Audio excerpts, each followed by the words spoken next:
Hello लोगोफोर, नोंथांमोननिसिम मोनसे गोदान भिडिअ आरोना आइडि देखायनो नागिरदों आं। बेयो आंनि चेनेल आरोना। आंनि चेनेला बेसेबां साबस्क्राइब दं नायदो नोंथांमोना। बेयो आंनि चेनेल 1190 आरो ओमफ्राय भिडिअ दं आंनियावहाय नायलांबाय थादों।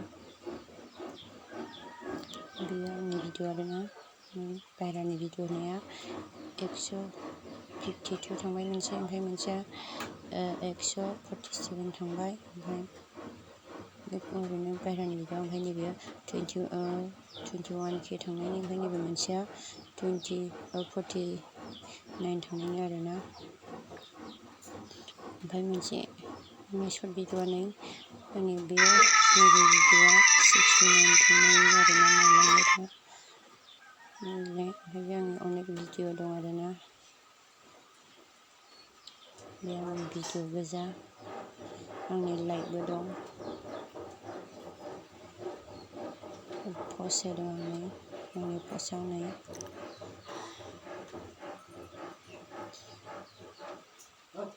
आंनि नैबे भिडिअआ 60 जाबाय आरो आं होनाया नैबे पस्टखौ होनाया आंनिया 60 जाबाय आरो। नै सप्तानै इदि जानायनि गोजा। ओमफ्राय मोनसे आइडि देखायगोन आं। बेबो प्रिटि बासु आरो आं साबस्क्राइब खालामना लादों। नैबे आंनिजों सेम हगारफाजोबदों आरोना। नैबे सङा आंना 100 बेसेबांबा थांनायनि दंमोन, ओमफ्राय बिनो 970 थांनायनि आरोना। ओमफ्राय नैबेयो आंनिया 21K थांदोंमोन सेकेन्डआ।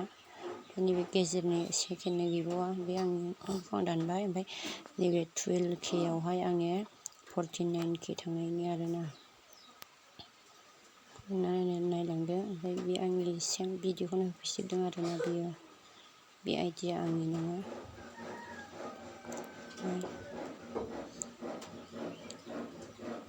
आंनि भिडिअखौनो होजोबदों। आंनि दानजोब्बाय माखासे। ओमफ्राय सर्ट भिडिअआ नैबेनो आंनि दहायनि बे भिडिअआ आंनिया सर्ट भिडिअआ 69 थानायनि दं। ओमफ्राय बेनो 500 बेसेबांबा थांनायनि। ओमफ्राय पस्टआ नैबेनो 5Dल' जादों आंनि बे मोनसेल' होदोंमोन, ओमफ्राय नैबे मोनसेखौ होदेरदों बेयो। ओमफ्राय बेनो मोननै होनायनि, आंनि मोनसेल' होनायनि। बेनि चेनेला जानुवारि 19, 2025आव खुलिनायनि आरोना।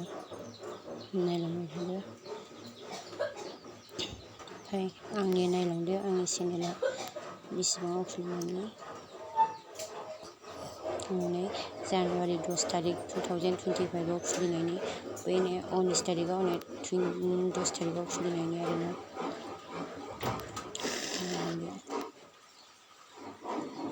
आंनिजों सेम खुलिदों आरोना बेयो। आंनि भिडिअ दं, लाइभ दं, सर्ट भिडिअ दं। बेनो साबस्क्राइबाबो 1010ल'। आंनि 1190 थांनायनि आरो। बेनो साबस्क्राइबखौ नाय। 1190 थांनायनि। अनेक पस्ट दङ बे आंनि सेम टु सेम हगारनानै लाखादों आरो। आंनि भिडिअखौबो बियो लाखि हगारनानै लादों आरो। ओमफ्राय आं दानखाबाय माखासेखौ आं रिल्स कन्टेन्ट फैनायनि थाखायनो दासिमबो दं। ओमफ्राय बेखौ आंखौ साननो हागौ आरोना। आं नङा बियो। आरो बेयो खरमावहाय बे खरमावहाय आं जाय मानसिखौ हाइड खालामनानै लादों बिनिनो आरो। बै मोनसे खरमावहाय प्रिटि बासु हाइड ओंखारदोंना, बेयो नैबेनिनो आरो। बे मोननैबो बे सासेनिनो, जायखौ आं हाइड खालामदों। मोननैबो सासे मानसिनिनो। दा आंनि नाम लादों आरोना। बे आइडिया बिमल बर' ना JS मोन बिनि माबाया चेनेला। आइडिसोमोन आरो। बेखौ चेनेल खालामदों।